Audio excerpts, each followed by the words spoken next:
Assalamualaikum warahmatullahi wabarakatuh. Ketemu lagi dengan Bagus Johan Maulana SKM dalam video konsultasi kusta. Teman-teman, hari ini saya akan membahas salah satu pertanyaan yang menarik yang masuk di kolom komentar channel YouTube saya, Bagus Johan Maulana. Pertanyaannya seperti ini. Jadi ini penderita kusta sedang mengalami stadium reaksi, dia sedang minum obat prednison ya. Dosisnya menurun, di salah satu tahap menurun. Begitu dosis prednisonnya diturunkan miligramnya, lalu tanda-tanda peradangannya meningkat. Bercaknya itu memerah dan nyeri dan bengkak seperti itu. Lalu yang dia lakukan adalah memberikan kompres dingin. Jadi dia memberikan perlakuan dari luar secara mekanik atau secara fisik, yaitu dengan kompres dingin, air dingin.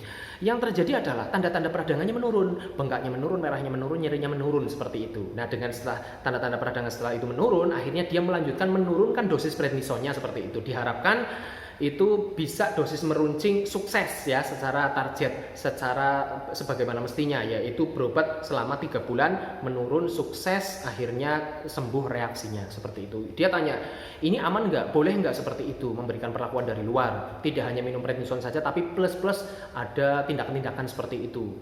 Aman atau tidak? Nah, ini untuk memberikan jawaban ini kita flashback dulu nih ke belakang. Reaksi itu timbul karena apa? Nah, saya sudah beberapa kali cerita. Reaksi itu timbul karena ada peperangan antara antigen dan antibodi. Antigen ini berarti agen benda asing, yaitu kuman kusta, versus antibodi pertahanan tubuh. Jadi reaksi itu timbul karena adanya peperangan ini. Nah, ini benda asing. Benda asing ini adalah tubuh kuman, baik kuman yang masih hidup maupun kuman yang sudah mati. Oke, baik kuman hidup maupun sudah mati. Makanya reaksi itu bisa timbul sebelum pengobatan, selama pengobatan maupun sesudah pengobatan. Sesudah pengobatan kan kumannya sudah mati. Yes, sudah mati, tubuh-tubuhnya remuk, sudah pecah-pecah, sudah hancur. Tetapi pecahannya itu, bangkainya itu tetap berada di tubuh menderita dalam waktu yang lama, bisa 10 tahun, 20 tahun seperti itu. Ya, menurut salah satu sumber seperti itu. Jadi, dalam waktu yang lama, tubuh kuman kusta itu meskipun sudah mati, sudah menjadi bangkai, remuk, itu tetap ada di tubuh, lebih spesifiknya adalah di kulit maupun di saraf tepi penderita kusta sampai bertahun-tahun. Nah, itu kan ada benda asing di dalam tubuh. Nah, faktanya benda asing itu bisa diterima oleh tubuh atau tidak? Ya bisa iya, bisa enggak.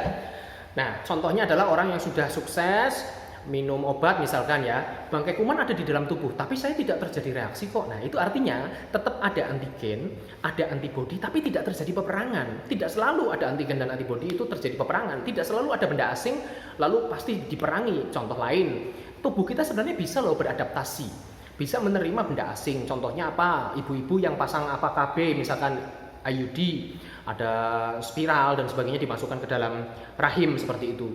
Untuk tahap-tahap awal mungkin tubuh terjadi penolakan ya kan, ada inflamasi kan, seperti itu, ada tanda-tanda inflamasi karena ada benda asing masuk, dianggap sebuah ancaman yang bisa merusak tubuh sehingga ada peperangan di situ. Tapi lambat laun selama beberapa hari, setelah misalkan 3 sampai 5 hari fase inflamatori terlewati, ternyata benda tersebut komponennya juga tidak merusak, ternyata bisa diterima, bisa adaptif. Sehingga antara antigen dan antibodi kondisinya balance, seimbang. Tidak ada yang merasa salah satunya adalah merupakan ancaman, tidak ada yang merasa salah satu superior atau inferior dari yang lain, sehingga timbul kondisi yang balance atau seimbang.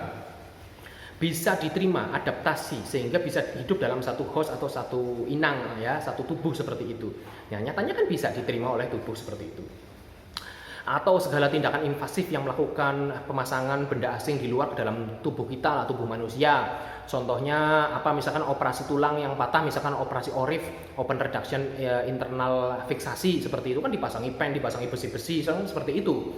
Itu tahap-tahap awal kan juga pasti terjadi sebuah penolakan, tanda-tanda peradangan, merah, bengkak, nyeri dan sebagainya ya kan. Tapi faktanya lambat laun setelah itu tubuh melakukan adaptasi dengan sendirinya, dengan alami, dengan normalnya seperti itu. Memang ada memiliki fungsi tubuh itu melakukan rebalancing. Ini kira-kira benda bisa diterima dengan baik atau tidak, benda ini komponennya merusak atau tidak, mengiritasi atau tidak. Selama tubuh bisa beradaptasi dengan itu, maka kita bisa hidup dengan antigen. Ada benda asing, si antibodi ini ternyata bisa berdamai dengan antigen ini, tidak terjadi saling serang seperti itu. Kan bisa kan nyatanya. Nah, sama dengan kusta. Karena faktanya kuman kusta itu tidak hilang di dalam tubuh pasien untuk waktu yang lama, ya sudah, itu takdir kita memang seperti itu, sifatnya seperti itu. Kita belum menemukan suatu obat yang bisa menghilangkan tubuh kuman kusta sampai tuntas dalam waktu yang singkat, kan seperti itu. Memang faktanya seperti itu, tapi kok kita bisa hidup bersama bangkai kuman kusta itu di dalam tubuh kita. Bisa terjadi kondisi yang balance, seimbang dan adaptif, dan tidak terjadi reaksi. Oke? Nah, kondisi balance ini bisa dirusak kondisi balance ini bisa terjadi kontra, yaitu bisa terjadi peperangan kembali tatkala ada faktor pemicu timbulnya reaksi. Anda bisa ketik Bagus Johan Maulana faktor pemicu reaksi di YouTube, nanti keluar di situ. Tatkala ada faktor pemicu, maka itu memicu peperangan yang tadinya hidup damai, aman, ada benda asing dan antibodi di sini terpicu. Terpicu itu artinya tercipta sebuah kondisi, wah warning, wah ini ancaman nih, ada benda asing. Nah, atau terpicu ini kan bisa terjadi kondisi di mana si antibodi bisa merasa lebih superior atau inferior seperti itu. Salah satu di antara ini bisa terjadi dia merasa lebih unggul atau merasa lebih lemah sehingga terjadilah peperangan lagi. Seperti itu. Timbul reaksi itu karena faktor pemicu. Pada dasarnya kedua belah pihak ini bisa hidup bareng, ya, adaptasi, hidupnya seimbang, balance seperti itu, tidak ada saling menyerang seperti itu, tetapi gara-gara faktor pemicu timbullah peperangan lagi. Itu yang harus dipahami dulu oleh semua orang WPMK. Nah, tatkala kita terjadi reaksi, ya, ada faktor pemicu lalu terjadi peperangan. Nah, karena peperangan ini akhirnya sebuah perang merusak daerah sekitarnya, ya kan, lingkungannya rusak, yaitu dengan tanda-tanda peradangan. Kalau dibiarin, ini saya bicara reaksi berat ya, bukan reaksi ringan. Kalau dibiarin, kerusakan itu merusak sel saraf, merusak kulit dan sebagainya. Akhirnya nanti bisa timbul cacat tingkat 1 yang berkembang bisa menjadi cacat tingkat 2 dan seterusnya. Nah, kita kan nggak pengen cacat itu terjadi. Makanya begitu reaksi timbul, reaksi itu terjadi, kita minum obat anti peradangan seperti prednison maupun methylprednisolon seperti itu yang umum ya. Dengan minum obat prednison, sebenarnya prednison itu hanya mengurangi tanda-tanda peradangan, bukan menghentikan peperangannya tadi. Ini yang perlu dipahami. Jadi obat prednison itu dosis kan sudah ada yang ngitung, ya kan. Kenapa sih pertama harus 8 tablet ya alias 40 mg, terus kok kenapa sih jaraknya 2 minggu turun, kenapa kok turunnya kok segitu dosisnya, sediaannya miligramnya seperti itu, otomatis itu pasti sudah tahu, itu sudah hasil dari penyelidikan. Oke, kita nggak usah menanyakan itu karena kita bukan ahlinya, kita harus otomatis berpikir seperti itu. Ini sudah melalui sebuah penelitian dan uji coba yang sudah komprehensif seperti itu dan ilmiah. Kita tinggal terima saja. Itu artinya dosis yang sudah disiapkan, sudah diterapkan bertahun-tahun seperti itu, ini memberikan sebuah solusi untuk mengurangi tanda-tanda peradangannya dan memberikan kesempatan kepada tubuh untuk melakukan rebalancing dengan sendirinya secara alamiah. Jadi tubuh memiliki kemampuan untuk bisa menerima benda asing. Kan tadi saya cerita seperti itu. Biarkan tubuh itu melakukan rebalancing atau kembali ke titik balance seimbang antara antigen dan antibodi sehingga bisa adaptasi lagi, mereka berdua hidup berdampingan dan dengan damai. Hanya saja waktu yang alami itu bisa kita obati dengan prednison sehingga waktu yang alami itu bisa tercipta dalam 3 bulan. Seperti itu maksudnya. Jadi prednison diberikan untuk menekan tanda-tanda peradangannya dan tubuh diberikan monggo kesempatan untuk balance.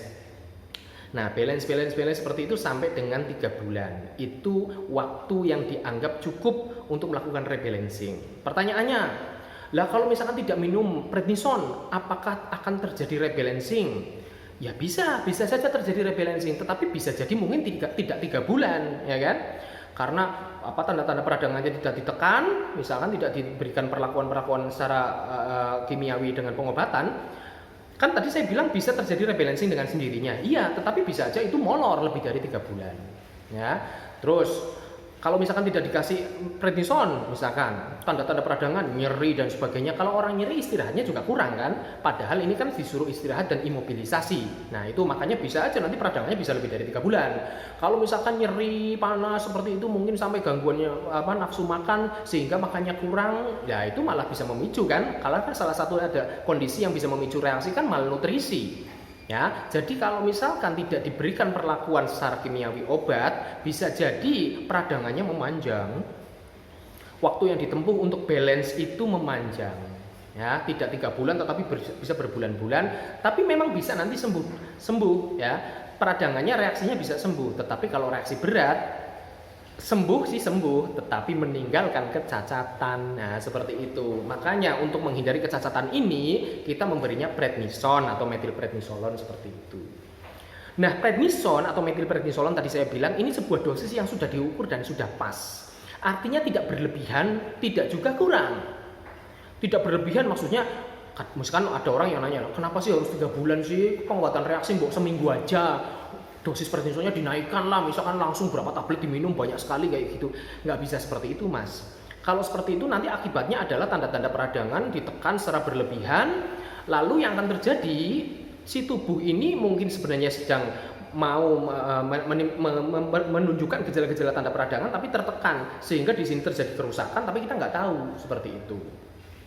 Itu juga dosis, kenapa sih harus segitu tabletnya, kenapa nggak dikurangi, misalkan kenapa sih nggak 1 tablet aja tiap hari, kan ringan gitu minumnya, kenapa harus 8 kayak gitu misalkan. Bertanya seperti itu, nah itu nanti juga akan menimbulkan sesuatu yang inflamasi yang memanjang yang tadi saya cerita, karena tanda-tanda peradangannya tidak tertekan secara sempurna, maka tetap akan ada terjadi kemerahan, bengkak, nyeri, demam, dan sebagainya yang itu akan mengganggu dan akan dirasakan begitu payah oleh si penderita, sehingga dengan dia terganggu dengan gejala-gejala seperti itu, maka istirahat juga susah, makannya juga sedikit. Yang akan terjadi adalah gejala reaksinya bisa memanjang karena tidak istirahat, karena nutrisi juga tidak terpenuhi, seperti itu.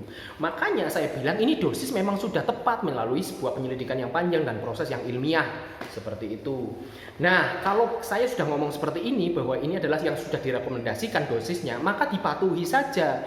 Tidak perlu memberikan perlakuan-perlakuan tambahan, misalkan dengan kompres air dingin, misalkan dengan wah saya pengen cepat menurun tanda-tanda peradangannya, saya mau oles menggunakan salep bemetason atau betametason atau salep anti peradangan yang lainnya, misalkan dilumuri tubuhnya yang meradang semuanya setiap hari pagi sore dengan alasan biar mempercepat. Ya, nggak bisa seperti itu, Mas.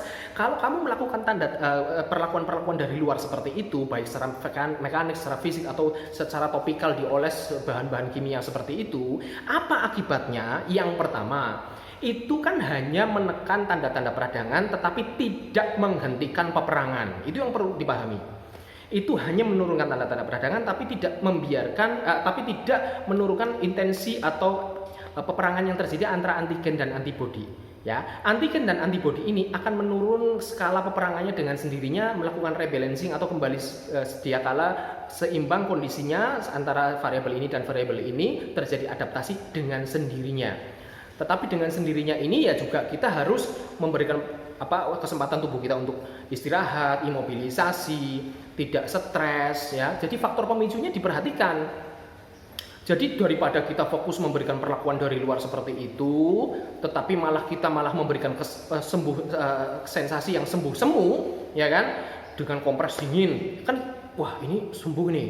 Itu sembuhnya sembuh yang tidak esensial. Ya, sebenarnya tidak perlu seperti itu, tapi kita hanya fokus saja ke memberikan istirahat, imobilisasi, memperhatikan faktor pemicu, mengatasi faktor pemicunya itu, sehingga tubuh kita diberikan kesempatan untuk rebalancing gitu loh.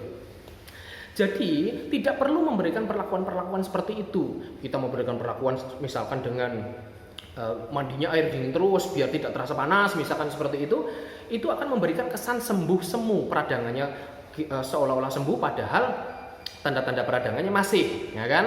Padahal bisa jadi malah tanda-tanda peradangannya akan naik. Jadi sebenarnya intensitas peradangannya akan justru malah naik tapi ditekan oleh tubuh sehingga kita seolah-olah sembuh semu.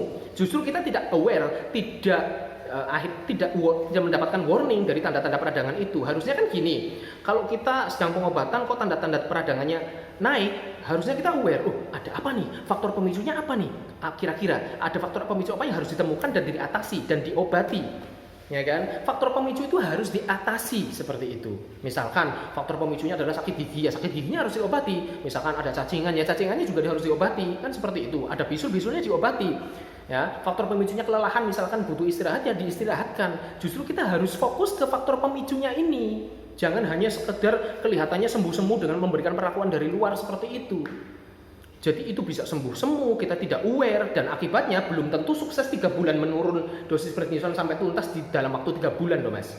Bisa aja Anda karena sembuhnya semu tidak peduli kepada faktor pemicu, tatkala dosisnya sudah turun 5 mg, terus Anda berhenti, Anda merasakan oke, ini sudah cukup, Anda kira sudah cukup 3 bulan. Ternyata karena faktor pemicunya tidak diperhatikan, muncul lagi, resikonya adalah memanjang juga akhirnya. Tanda-tanda peradangannya memanjang juga, akhirnya Anda nanti bisa ketergantungan prednison lagi. Gara-gara tidak fokus kepada faktor pemicu, tapi fokus memberikan perlakuan dari luar seperti itu.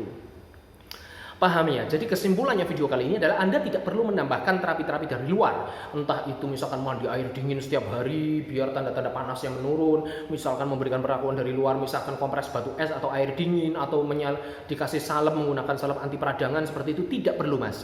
Anda hanya mengikuti saran-saran yang sudah direkomendasikan oleh Kemenkes, yaitu imobilisasi. Imobilisasi artinya Anda istirahat, nggak usah kerja, Mas, kalau lagi reaksi. Memang harus demikian. Reaksi dibawa kerja, ya udah, akhirnya reaksi terus, Mas. Seperti itu. Lalu stresnya juga dilepaskan, stres fisik maupun stres mental, seperti itu. Lalu faktor-faktor pemicu yang lain dikaji, apakah ada kemungkinan yang lain, minum obat cacing kayak dan sebagainya. Seperti itu. Lalu minum obat-obat anti peradangan sesuai dengan dosisnya, dengan Anda memperhatikan obat-obat anti peradangan dan faktor pemicu, diamati terus seperti itu. Insya Allah akan sukses tapering off atau dosisnya meruncing dalam waktu 3 bulan, reaksimu sembuh. Demikian, terima kasih. Assalamualaikum warahmatullahi wabarakatuh.